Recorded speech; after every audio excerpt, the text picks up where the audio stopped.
观光署统计，2024年顶半年踅博物馆的人次，中正纪念堂有190万人次，排第一。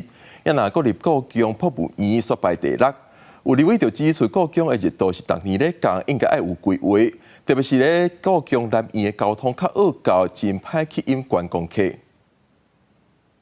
故宫收藏上万件国宝，真侪是世界出名的文物。2015年参观人数是亚洲第一，不过根据观光署统计，2024年顶半档博物馆的参访人数，故宫89万7000外排第六，中正纪念堂以195万外人次排头名。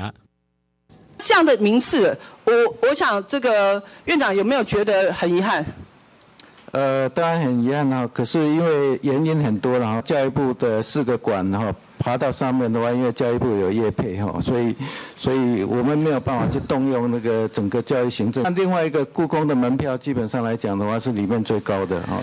故宫参访人次减少，院长肖壮宏表达遗憾，讲是侪原因所致。立委郭志温指出，2016年来台旅客走访的景点，故宫排第3，超过4成来台湾的旅客都捌去过故宫。这几年去故宫的人数渐渐减少，要特别注意。也那南面的数据更较惨，交通接送甲观光宣传拢有真大的问题。你怎么到南院？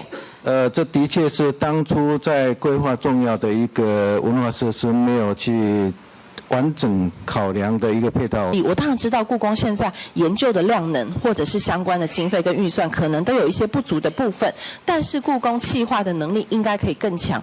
立委陈培如指出，故宫应该有更较强的策展能力甲行销宣传。肖壮宏讲，这2档的展览办了真好，煞无通声更较侪人来。故宫伫国际化的时代，并无更较好，要继续检讨甲拍拼。记者综合报道。